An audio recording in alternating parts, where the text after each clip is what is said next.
You are tuned in to the MEDIMAGZA Podcast.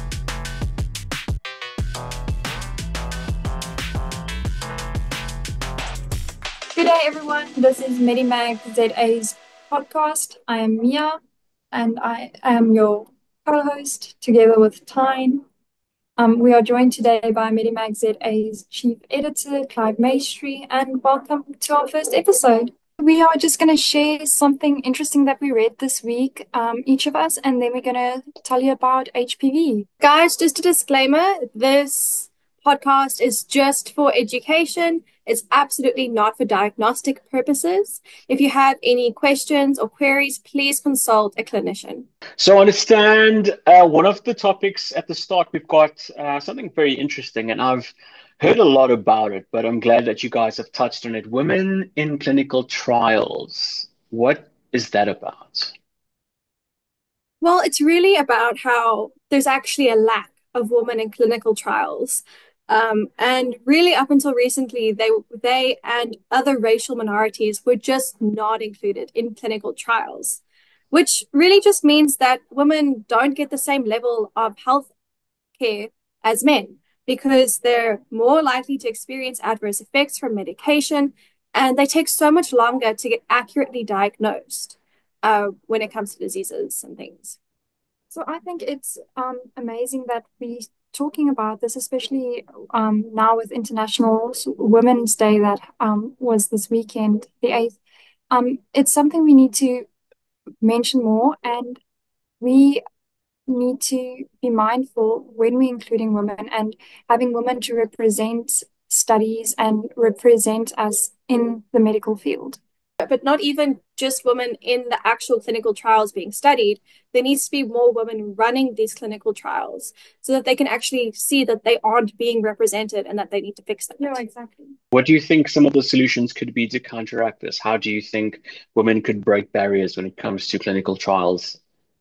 Well, I mean, it all starts, as kids and seeing that there are women scientists and being encouraged from a young age to pursue your interests, even if those things are not seen as ladylike, in the sciences and medicine, all those kinds of things. But ultimately, like I said, by having women in the clinical trials running them, they can see that they aren't being represented and they can see why they aren't being represented. Are there women that just don't want to be included in the trials because they don't understand them, or there's myths around whatever disease is being studied, and they can communicate that with people who are like them. Coming from the female perspective, do you think there's stigma attached to it at all? I think absolutely with certain things, like we'll discuss later about the HPV. Mia, I know you've done some extensive research on phage therapy. Talk to us about that. I know this is also something really, really interesting. To me, this is like, if you want me to talk for hours, I will about this, but this is like one of my favorite topics. It's just with the increased burden of antimicrobial resistance, the medical community is looking at ways to overcome this resistance, maybe alternatives or stuff, or medications that can work with antibiotics to overcome the resistance. One of these potential therapies are phage therapy. This is the use of a bacteriophage, which, strictly speaking, is a virus that preys on bacteria. It does so by inserting its own DNA into the bacteria cell and then using its cellular machinery to help it reproduce. This process kills the bacteria. And what's nice about bacteria, it can be broad, bacteriophages, it can be broad, infecting a wide variety of bacteria, or narrow, infecting specific bacteria. Yeah. Why do you think this is so important, though? We are dealing with an increased burden of superbugs, multi-drug resistant drugs, TB, Staph aureus, which is becoming a real burden within hospitals, and we are afraid of this spreading outside hospitals. So we need a second line of defense against these microbes. And this is looking like one of the options in the future, maybe. Talk to us about the cost implications of phage therapy, if you know of it. Are the hospitals currently running these therapeutical procedures, or is it something that can be developed into hospitals? So South Africa is not using it at the moment. Countries like Georgia, Poland, Russia, they've had success and have implemented in their healthcare systems for a long time now. The cost implications, I can't tell you about that. I can tell you about this is something that is being looked at. But I've read of stuff happening where they've used it in, I think, the United States on one occasion. Um, yeah, it's just an interesting new frontier that maybe could be one of the options being used. But I just think it's the ingenuity around getting an organism to attack the bacteria instead of a chemical, I think is amazing. Regarding how far medicine has come in terms of its technological advancements, where do you see that in South Africa going, both of you? I think, especially with what's happening in the world today, we need to take responsibility for taking our medicine to the forefront of the this field because we can do it. We have the people, we have the knowledge to do it. We just need to actively be doing it. We need investment, and we need to take the responsibility. I think that is a very ideological way of looking at it, because that would be great for South Africa. But we've started working in clinics, and I mean, it's ridiculous how much we go from you learn what you need to do and how to do it correctly in class. And they're actually going into the clinics and listening to the nurses. And they're like, we don't have those kinds of resources. You're going to do it this way. And even if it's as simple as instead of using a tourniquet, you use a glove and you tie that around a patient's arm. And that's what you use because there aren't tourniquets. So, yeah, I think it would be great for South Africa to have a lot more technology, but I don't think that that's going to trickle down into the clinics anytime soon. Anytime soon, yeah. Okay, guys, let's move on. HPV, that's been a big topic for March. I know there's days that's been set aside for it, but also there's the phase 1 of HPV vaccines going around. Can you talk to us about that? Human papillomavirus is a disease spread by skin-to-skin contact. It is one of the most common sexually transmitted diseases. HPV infections may be asymptomatic or may be presented with warts or lesions on the genitals, hands, or inside the mouth. It is seen in both women and men. HPV consists of many strains, categorized as either low risk or high risk. High-risk HPV strains like HPV 16 and 18 account for 70% of cervical, vaginal, and anal cancers and around 30 to 40% of vulvar, penile, and oropharyngeal cancers. HPV first-round vaccinations, like you said, is around now, the 6th of February until the 20th of March.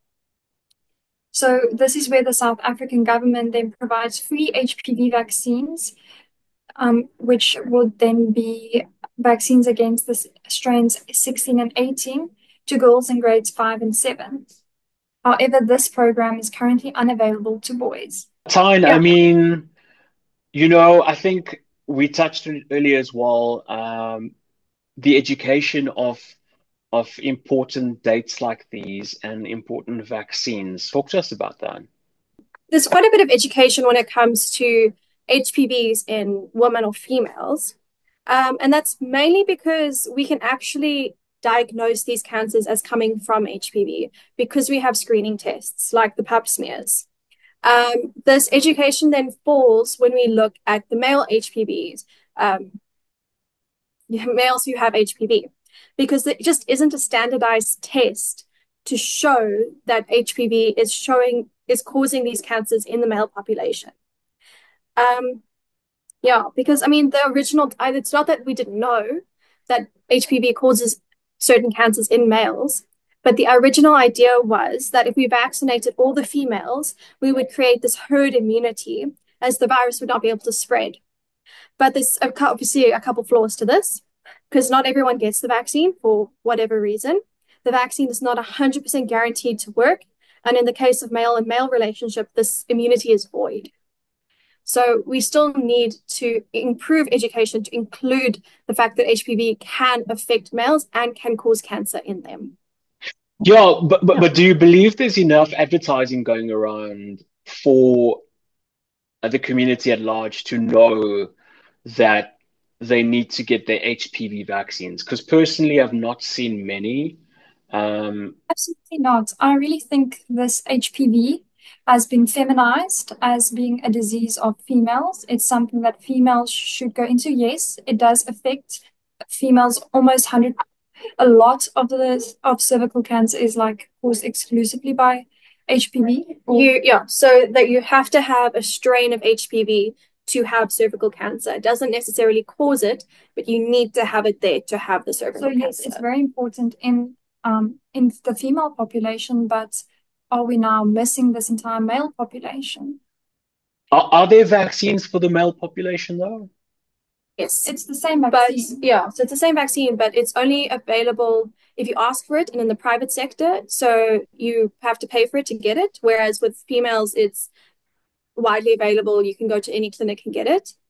I just want to add when you talk about the female education, while doing this, we actually chatted to quite a few of our female friends to chat about their experience when getting the vaccine. And a lot of them said that they were like, all the girls were put to one side and they were the only ones spoken to about it. So we don't even know necessarily if the males get the same education as the females did about this vaccine. But then that comes back to the prejudice and the stigma around STDs and STIs. Yeah, yeah. And I mean, I did a show, I think a month or two ago regarding STDs and STIs and most of the sexual transmitted diseases. And I believe the conversation isn't happening enough. And there are just so many stigmas attached to it. What can you guys talk to us about that? It's sad that there's such a taboo about, there's not a taboo about like respiratory health, hand washing, being hygienic. There's no taboo around that. But when we start talking about certain body parts, there starts to become a taboo, and it's cultural and societal whatever. But we need to start opening the conversation and saying, listen here, guys, this also needs to be spoken to. We need to address this within the female population. We need to address this within the male population. We need to openly speak to both genders, all genders, about this is an issue, and we are speaking to everyone about it. You have it, I have it.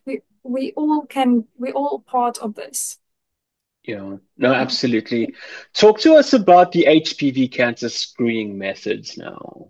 Screening tests for high risk cervical cancers can be done by pap smears, which assesses the changes caused by HPV variants. Then in anal, oropharyngeal, vaginal, vulvar, and penile cancers, we don't have standardized tests. So our diagnosis mostly depend on thorough examinations of the areas in question. But I read in the case of anal cancers, it can be diagnosed by a pap smear, while vaginal and vulvar cancers might be picked up while doing cervical pap smears or colposcopy. It is so important to go for screening, as because while the vaccine protects against the more common or more dangerous, some strains on it's not protective against some strains. Okay, that's really interesting to note. Thanks for actually letting us know about that. I think, like you guys said, it's a very important conversation to have. It's not had enough, and hopefully, things will change going forward within the medical fraternity and just the community at large, you know. It started to change. I've read that in Australia they started implementing it for men, and it's something that's starting to happen. We just don't know how far and it's also down the line it is for South Africa. Yeah, but it's also like I think with the younger generations, as the younger generation of doctors and the younger generation of the general population, I do think we'll start to see a change. But like you said, not yet. Not yet. Okay. We need to raise some more awareness of these viruses and vaccines going forward. Speaking of things that sound like myths, Tyne, I know you're quite a big myth buster. Talk to us about some of these misconceptions and the common ones that are out there. Well, the biggest one I found was that if you let your child have the HPV vaccine, you're basically telling them to be promiscuous, which basically means that you are encouraging them to have multiple sexual encounters with multiple sexual partners. Because in their understanding of it is that the HPV protects against STDs and STIs. So now if you aren't going to get an illness from having sex, why can't you just have lots and lots and lots of sex? But like Mia said, the HPV vaccine does not even protect against all the HPV strains, never mind other STDs and STIs. So that's a pretty big misconception. I mean, even if that goes on to kids who then believe, oh no, I've had my HPV vaccine, so now I can have unprotected sex, which really just is not the case. You still need to wear a condom to have safe sex, even with the HPV vaccine. All right, that's interesting to note. Mia, any takeaways from you after this podcast? I think the point that me and Tyne were trying to make with the information we included and what we wanted to say today. We wanted to say, consider vaccines for males and females, and then keep up to date with screening methods. It's so important. Like, subscribe, and scrub in next time. Please leave any suggestions or comments as well.